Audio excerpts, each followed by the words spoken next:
Hola, ¿cómo están? Los saluda Felipe León, fundador de Diario Sustentable. Nuevamente, hoy día conectados haciendo el Club de la Sustentabilidad.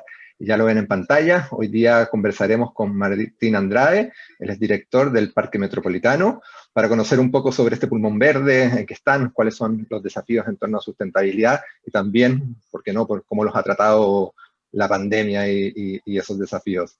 Bienvenido, Martín, a esta conexión con Diario Sustentable. Hola Felipe, ¿cómo estáis?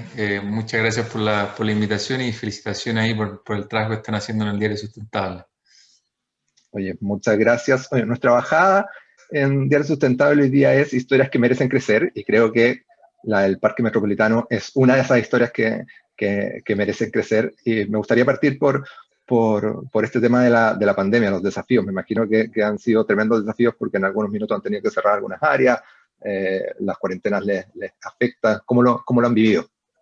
Sí, no, ha sido tremendamente desafiante, Felipe. Bueno, primero porque somos un parque intercomunal y no solamente un solo parque, que es el más conocido, el Parque Metropolitano de Santiago, sino que nosotros tenemos otros, hoy día en total una red de 24 parques de este año y en distintas comunas. Entonces, obviamente, dentro del plan paso a paso, hemos tenido que ir viendo semana a semana los cambios de parque, de zonas que pasan a fase uno, fase 2 y el parque metropolitano en sí es un parque que es intercomunal, entonces también ha sido complejo ir viendo cómo vamos abriendo el parque, dependiendo de qué es lo que va pasando con las comunas aledañas al parque, cuando realmente había momentos que Recoleta estaba aún en cuarentena y Providencia y Vitacura pasaban, por ejemplo, a fase 2, fase 3. Entonces, ha sido súper desafiante y también desafiante en términos de cómo nosotros administramos este pulmón verde. Nosotros son más de 400 funcionarios que trabajan en el servicio, pero como cualquier otro servicio, muchos de los funcionarios son personas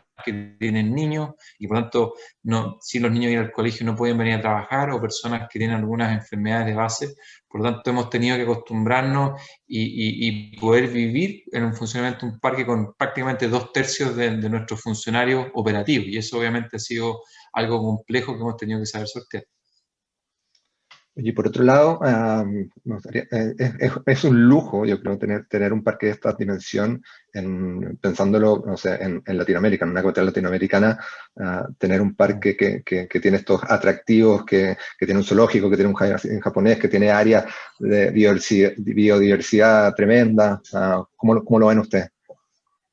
Sí, yo creo que como dices tú bien, Felipe, es un tremendo lujo. Aparte que el Parque Metropolitano es un parque súper especial, ¿ah? No solamente por el tamaño que tiene, sino que también por la geografía que tiene, y yo también diría por lo que significa. Yo siempre un poco destaco el hecho de que en el fondo el Parque Metropolitano se ha hecho gracias a miles de hombres y mujeres en más de 100 años de historia que han en el fondo sido visionarios y han ido plantando de los árboles, han ido desarrollando obras para poder llevar las aguas, para poder regar. Muchas veces vemos como siempre digo, como el ser humano, como un animal, por así decirlo, destructor, pero creo que aquí hay un fiel reflejo de que el ser humano cuando encausa bien sus obras y trabaja en mano de la naturaleza, es capaz de transformar este lugar que era en un gran peñón, un lugar prácticamente desprovisto de masa forestal, hoy día en un pulmón verde, el parque urbano, el cuarto parque más urbano más grande del mundo. Así que yo creo que es un orgullo para todos, y no solamente el parque, sino que también esta red de parques urbanos que te comentaba, Felipe, que no es muchas veces poco conocida, con todos estos parques que están en distintas comunas de Santiago y que también cumplen un rol fundamental en el acceso de áreas verdes de calidad. Son áreas verdes, son parques con un estándar que no tienen nada que envidiarle a los mejores parques, las comunas con más recursos, y creo que eso también es algo que es destacar y algo que es bonito de lo que está entregando el servicio en el sentido de entregar dignidad a través de las áreas verdes. Ya que lo mencionabas, que el pulmón verde de Santiago y esta red de parques, me imagino que hay un tremendo impacto desde lo ambiental, desde lo social, y hoy día con la pandemia también desde lo emocional, ¿no? Uno dice, la naturaleza cura Sí. enfermedades, cura depresiones, cura temas de ánimo.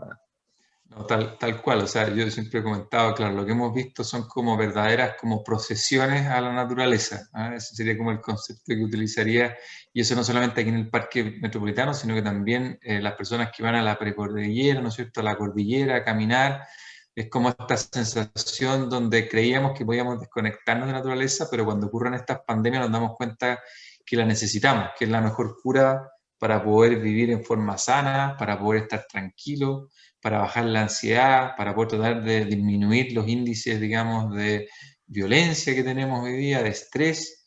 Entonces, claro, yo creo que es la esperanza, todos aquellos que creemos en la importancia de estos espacios, que ojalá la pandemia justamente nos enseñe, digamos, la importancia que tienen las áreas verdes, sobre todo en nuestras ciudades, donde hoy día se concentra gran parte de la población. Es la historia que han visto muchas ciudades en el mundo, que después de las pandemias se han generado los grandes parques urbanos o algunas zonas de parques urbanos que era necesario remodelar, mantener de buena forma, se ha impulsado con fuerza. Yo creo que no es distinto de lo que nos va a pasar aquí en Chile con respecto a esta importancia de estos, como dices tú, pulmones verdes, esta infraestructura de salud que tenemos en los parques urbanos. Y hoy día en que están como desafíos en temas de sustentabilidad o sostenibilidad, nosotros seguimos harto, tenemos una buena relación con triciclos, por ejemplo, con los puntos limpios que tienen con Sodimac, pero también tienen un punto limpio en el Parque Metropolitano, que quizás es uno de los hitos de los temas de sustentabilidad, pero me gustaría que nos contaras de otros. Sí, harto de conversar, Felipe, ahí feliz de quizás profundicemos en algún momento porque estamos a punto nosotros estamos trabajando fuertemente en nuestro plan de desarrollo sustentable que tiene metas súper ambiciosas para el parque metropolitano. Uno de esos es el tema de los residuos, algo que es fundamental. Hemos llegado, por ejemplo, a acuerdos con nuestros locatarios para que dejemos de utilizar el plástico de un solo uso. Estamos trabajando, tuvimos un primer proyecto piloto de energía fotovoltaica, incluso reciclando también paneles fotovoltaicos que ocupábamos dentro del parque y esperamos ojalá poder de aquí al 2030 poder decir con mucho orgullo que prácticamente toda nuestra operación va a ser con energías limpias. Estamos trabajando súper fuertemente con los temas del agua, ya logramos reparar, digamos, toda nuestra matriz principal de agua, de que se perdía muchísima agua. Entonces estamos tratando de eficientar todo nuestro uso del agua. Uno de los proyectos bien bonitos que hemos desarrollado es una planta TOA, una planta de reciclaje de agua que funciona con lombrices, una especie de biofiltro, ¿no es cierto?, que nos permite reutilizar todo el agua de los baños, en este caso en el jardín japonés, para poderla ocupar en el riego. Eso es algo que queremos expandir a todo el parque metropolitano y también, de nuevo, con mucho orgullo poder decir que no se pierde ninguna gota de agua dentro del parque. Yo creo que esas son algunas de las medidas que estamos trabajando. Tenemos también medidas bien bonitas con respecto a los eventos. Queremos que ojalá todos los eventos que se hagan en el parque sean eventos que sean sustentables, que ojalá tengan que cumplir los más altos índices digamos, de sustentabilidad para justamente disminuir la cantidad de plástico que se genera y así, en fin, una serie de proyectos que creemos que tienen que trabajarse con ejes transversales. Uno es la participación ciudadana, hemos hecho también aportes importantes y cambios importantes en la forma como nos relacionamos, también temas de institucionalidad, hace poco ya tenemos nuestro primer comité de sustentabilidad dentro del parque, y obviamente también potenciar nuestro rol de integración social, algo que es fundamental, creo que es parte de lo bonito que tiene el parque y queremos mantener que sea un parque que sea accesible para todo tipo de público, no solamente para las personas que viven cerca de estos parques urbanos. Buenísimo. Me gustaría andar en el tema del jardín japonés y el tratamiento de agua, porque estamos en torno al Día de la Innovación y la Creatividad. Y creo que es un proyecto completamente innovador de cómo han hecho el tratamiento de las aguas servidas. Si podemos ahondar un poco en cómo funciona ese proyecto. Mira, es un proyecto que es maravilloso porque de alguna forma emula el ciclo de naturaleza, donde finalmente todo se renueva, nada se bota. Entonces, para personas que no lo conocen, estos son sistemas que de hecho en la industria se está ocupando muchísimo desde hace varios años y dentro de la ciudad muy poco. Y eso por eso es un proyecto pionero en un parque como este. Y ojalá nosotros esperamos extenderlo en todo el resto de nuestras instalaciones, también dentro del Zoológico Nacional. Y básicamente lo que se trata es que es un sistema que capta el agua que viene, en el caso de nuestro, pues, de los baños, de las duchas, ¿no es cierto?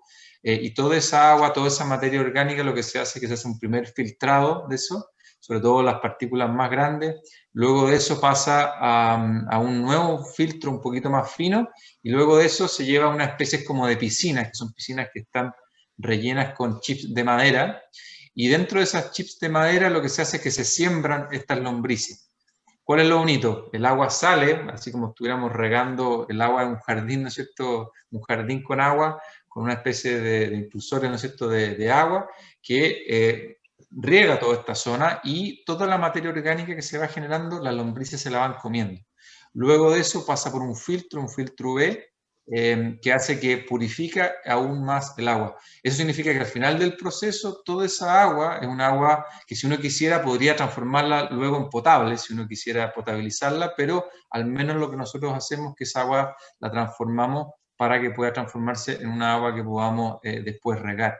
Así que, ¿y cuál es lo bonito también de esto? Que no solamente ocupamos el agua, sino que todo este chips lo que hace es que las lombrices, en el fondo del proceso digestivo que tienen, van transformando este chip en el fondo en humus, que es un elemento, en el fondo, una especie de tierra, por así decirlo, con tremendas propiedades, digamos, de fertilización que después tú puedes ocupar para las plantaciones del parque. Entonces, no generan ningún tipo de residuo y más encima estás utilizando todo el agua que de lo contrario habría ido a parar al alcantarillado. Así que es lo que queremos seguir replicando en distintas zonas del parque y ojalá poder empezar a regar laderas completas con este tipo de tecnología, porque al final el parque tiene más de 6 millones de visitas al año.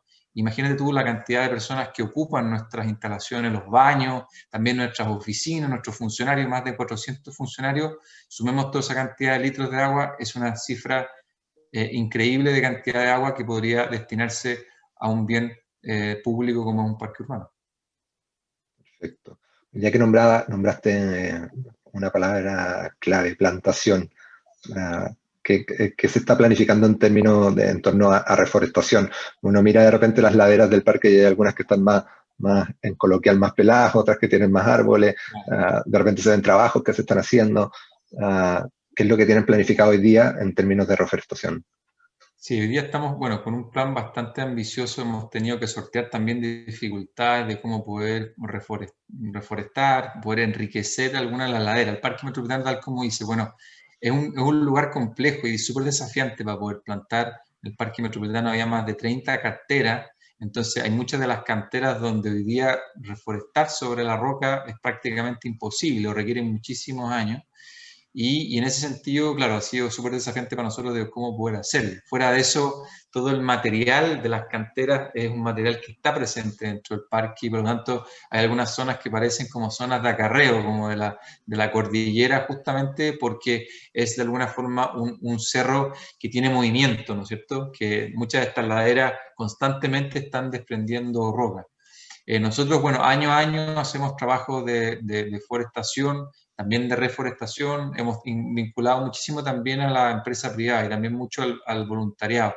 En el año previo a la pandemia tuvimos muchas actividades de voluntariado, a veces más de 100 voluntarios de distintas empresas ayudándonos para poder tratar de seguir aumentando la masa forestal aquí del Parque Metropolitano. Este año y el año pasado hemos estado súper enfocados en la ladera sur del Parque Metropolitano y también tratando de reforestar la zona norte del Parque Metropolitano. Creemos que históricamente siempre ha habido esta diferencia en términos no solamente programática, sino que también en términos de su masa forestal entre el lado sur y el lado norte. Y hoy día estamos trabajando muy fuerte con las comunidades hacia el lado de Recoleta, justamente para que el Parque Metropolitano, toda su línea de desarrollo hacia futuro, esté muy vinculada a la forma como nos vinculamos con ese lado de la ciudad. Y relacionado con esto, el parque y la red de parques son sitios de una tremenda biodiversidad, quizás más relacionada a la ciudad. ¿No? ¿Qué especies encontramos, no sé, de árboles, de animales? ¿Con qué nos podemos topar en los bosques?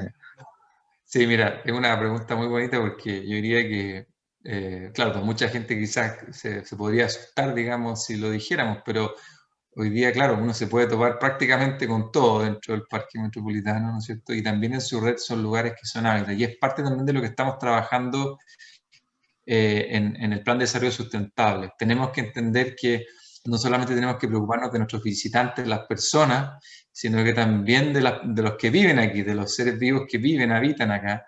Y hoy día, claro, no es difícil encontrarse en el parque, poder tener avistamientos de águilas, por ejemplo, que viven acá, zorros, por ejemplo, que viven acá, quiques también dentro del parque, y así un sinnúmero de animales que viven acá dentro del parque metropolitano y que muchas veces no conocemos. Hoy día parte de los proyectos que queremos hacer dentro de este plan de desarrollo sustentable es poder entender cuáles son estos animales, dónde viven, cuáles son las poblaciones que tienen, cómo hacemos el desarrollo a futuro de este parque metropolitano, poder resguardar que no se pierda su condición de corredor biológico. El parque metropolitano es una punta de la cordillera y la radial nororiente significó una sutura muy importante con la cordillera. Entonces, ¿cómo hacemos que primero los pocos puntos de conexión que tenemos con la cordillera no se pierdan? Y luego a futuro, ¿cómo hacemos que eventualmente podamos generar puentes de biodiversidad que permitan en el fondo este flujo de especies, hacerlo de forma mucho más, en el fondo, más activa y más recurrente dentro del parque? Creemos que ese es el tipo de cosas que necesitamos para poder defender lo que tenemos y también para tomar buenas decisiones en términos de dónde queremos hacer nuevos senderos, dónde debiésemos conversar, dónde no debiésemos hacer nada y proteger. Creo que es un legado grande que tenemos que dejar para las futuras generaciones, porque, como te digo, son nuestros usuarios más permanentes que el mismo ser humano y siento que lo hemos dejado relegado y no hemos logrado entender, así como entendemos muy bien de dónde viene hoy día la gente, el parque y cuántos son, todavía no logramos entender estos usuarios que tenemos también, que son los animales y los insectos.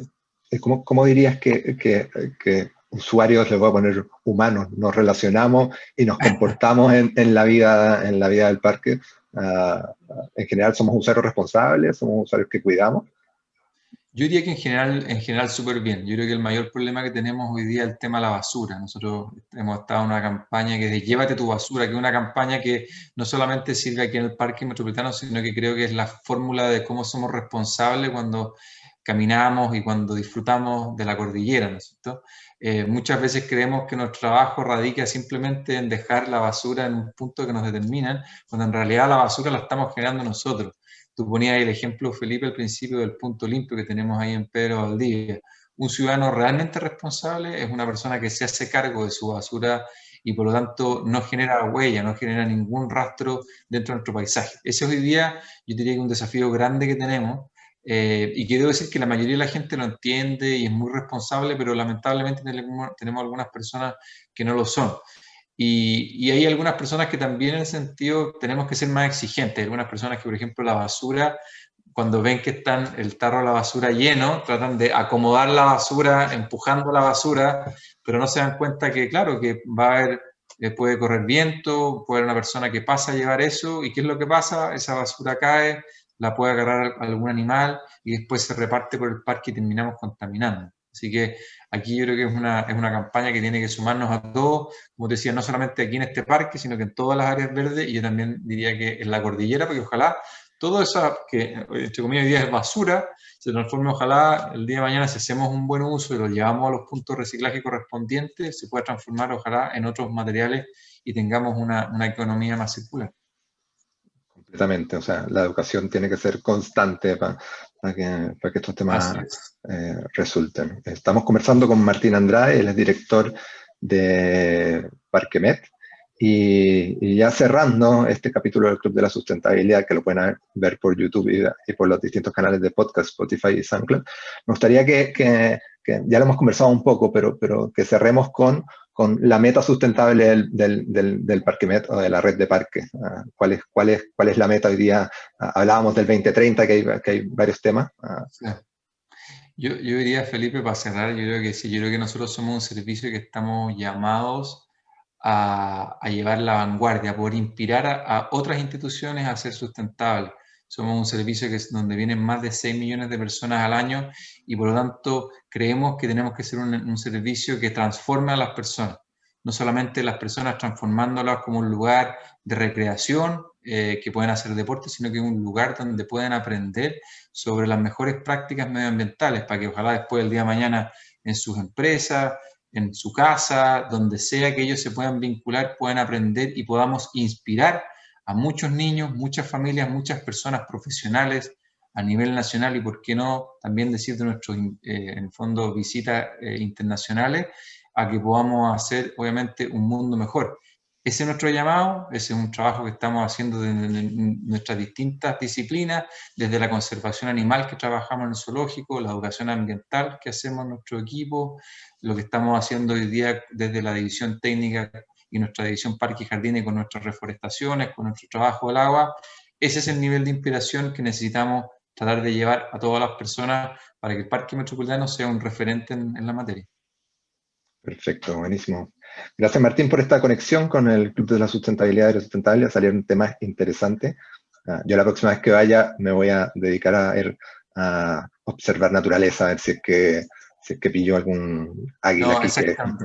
Así es, creemos que estamos más lejos de lo que creemos de la naturaleza. Mucha gente, claro, viene sin darse cuenta o sin todos los sentidos abiertos. Yo creo que eso también es parte de la experiencia que nos ha llevado la pandemia, donde el parque en muchos momentos tuvo, de hecho, solamente peatones podían acceder a un silencio absoluto. De hecho, hoy día en el parque hay muchas zonas donde es posible apreciar la naturaleza. Yo creo que eso es algo que no podemos perder. Así que gracias, Felipe, por la conversa y feliz de poder seguir contribuyendo en espacios como este. Gracias, Martín, y nos vemos conectados en diariosustentable.com.